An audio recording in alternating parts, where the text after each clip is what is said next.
ഏറെ ഹൃദ്യവും അതിലേറെ സന്തോഷകരവുമാണ്.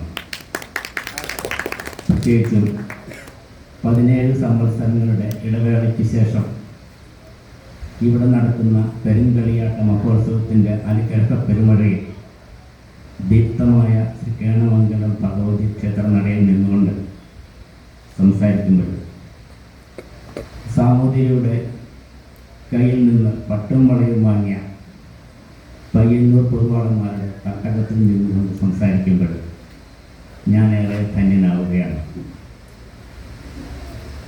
ഇതിനെനിക്ക് അവസരം തന്ന എല്ലാ പ്രിയപ്പെട്ടവർക്കും എൻ്റെ ഹൃദയത്തിൻ്റെ ഭാഷയിലുള്ള നന്ദിയുടെ നിർമ്മതകൾ അർപ്പിച്ചുകൊണ്ട് ഭഗവതിയുടെ തൃപ്പാദങ്ങളിൽ സാഷ്ടാംഗം പ്രണമിച്ചുകൊണ്ട് 2 വാക്കുകൾ. ഒരുപാട് അവദാനങ്ങളുടെ വാറ്റുപാട്ടുകൾ കൊണ്ട് നിങ്ങൾ എന്നെ ഇതുവരെ അഭിഷേകം ചെയ്തു കഴിഞ്ഞു. അത്രമാത്രം ഒന്നും ചെയ്തിട്ടുണ്ട് എന്ന് എനിക്ക് തോന്നുന്നില്ല. ഒരു കാലഘട്ടത്തിൻ്റെ 80കളിൽ കാലഘട്ടത്തിൻ്റെ എന്ന് ഞാൻ ഉദ്ദേശിച്ചത് 80കളിൽ PG കഴിഞ്ഞതിന് ശേഷം ഏതാണ്ട് 126ഓളം ടെസ്റ്റുകൾ സ്റ്റേറ്റ് ഗവൺമെൻറ്റിൻ്റെയും കേന്ദ്ര ഗവൺമെൻറ്റിൻ്റെയും അർദ്ധ ഗവൺമെൻറ് സ്ഥാപനങ്ങളുടെയുമായിട്ട് ഞാൻ എഴുതിയിട്ടുണ്ടായിരുന്നു. പക്ഷെ നിങ്ങൾക്കറിയാമല്ലോ, നിലവിലുള്ള സാമൂഹ്യ വ്യവസ്ഥിതിയിൽ നമുക്ക് എത്രമാത്രം മാർക്കുകൾ കിട്ടിയാലും റിസർവേഷൻ എന്നൊരു മാനദണ്ഡം നിലനിൽക്കുന്നിടത്തോളം കാലം ഒരു ഗവൺമെൻറ് അല്ലെങ്കിൽ അർദ്ധ സർക്കാർ സ്ഥാപനത്തിൽ ജോലി കിട്ടുക എന്നത് ഒരു ഭാഗ്യം മാത്രം ആയി അവശേഷിക്കുന്നു എന്നറിഞ്ഞുകൊണ്ട് പ്രത്യേകിച്ച് പരിഭവം ഒന്നും ആരോടും തോന്നാതെ ഞങ്ങൾ ബ്രാഹ്മണരുടെ സ്വതസിദ്ധമായ ശൈലിയിൽ വളരെ ഒതുങ്ങി ജീവിച്ചു പോകുന്ന കാലഘട്ടമായിരുന്നു 80 മുതൽ 90 വരെ. ആ കാലത്ത് എനിക്ക് വായന എൻ്റെ ഒരു ഹരമായിരുന്നു. ഒരുപാട് വിഷമഘട്ടങ്ങളിലെല്ലാം അതിൽ നിന്ന് രക്ഷപ്പെടുത്താൻ എനിക്ക് കഴിഞ്ഞത് എൻ്റെ വായനയുടെ ശീലം കൊണ്ട് തന്നെ ആയിരിക്കാം. ഈ ബാലേന്ദ്രൻ ചുള്ളിക്കാടിനെ, അയ്യപ്പ പണിക്കരെ പോലുള്ള കവികളുടെയൊക്കെ ഒരു ബുദ്ധിജീവി പരിവേഷം സ്വയം സങ്കല്പിച്ചുകൊണ്ട് കയ്യിലൊരു സഞ്ചിയുമായി ഭാരതം കാണാൻ ഇറങ്ങിയ കൂട്ടത്തിലാണ്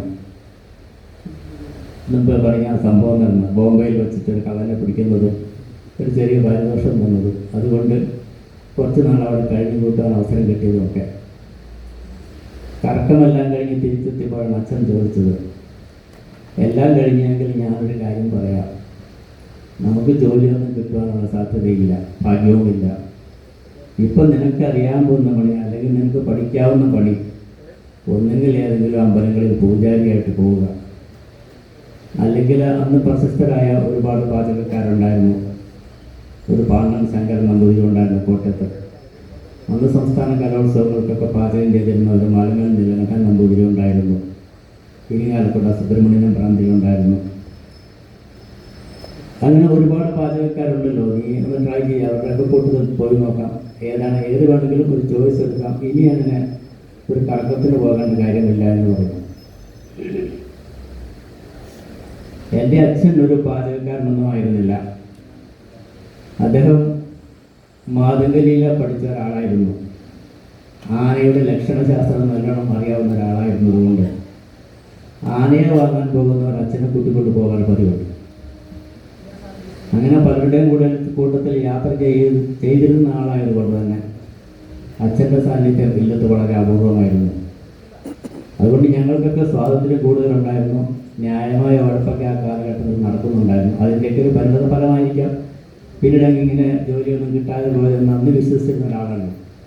അപ്പോൾ ഒരു പൂജാരിയാകുക എന്ന് പറഞ്ഞാൽ നമ്മൾ എത്ര ഭക്തിപൂർവ്വം പൂജ കഴിച്ചാൽ പൂജ നമ്മളെ ഏൽപ്പിക്കുന്ന ആൾക്ക് ഭാഗ്യമില്ലെങ്കിൽ അതിന് ഫലം കിട്ടാനുള്ള സാധ്യത കുറവാണ്. പഴയ പൂജാരിക്കും ഇരിക്കും. അതുകൊണ്ട് അത് വേണ്ട വെച്ച് ഭക്ഷണം പാചകം ചെയ്ത് കൊടുത്താൽ ഇൻസ്റ്റൻറ്റ് റിസൾട്ടാണ്.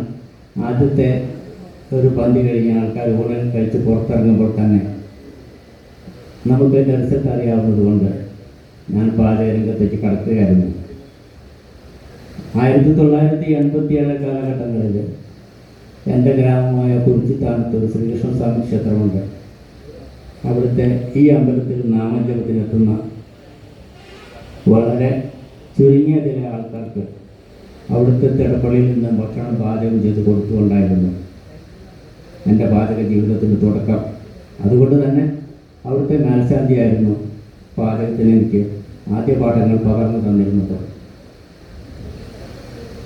അവിടുത്തെ തിടപ്പള്ളിയിൽ നിന്ന് ഭഗവാനിൻ്റെ വിരുദ്ധം പുരിപ്പിച്ചു വന്ന സ്വാദിൻ്റെ കണികകളുമായി കേരളത്തിനകത്തും പുറത്തും ഇന്ത്യക്ക് വെളിയിലും നിരവധി വേദികളിൽ ഭക്ഷണം പാചകം ചെയ്ത് കൊടുക്കുവാൻ കഴിഞ്ഞു എന്നത് ഒരു മഹാഭാഗ്യമായി കരുതുന്നു.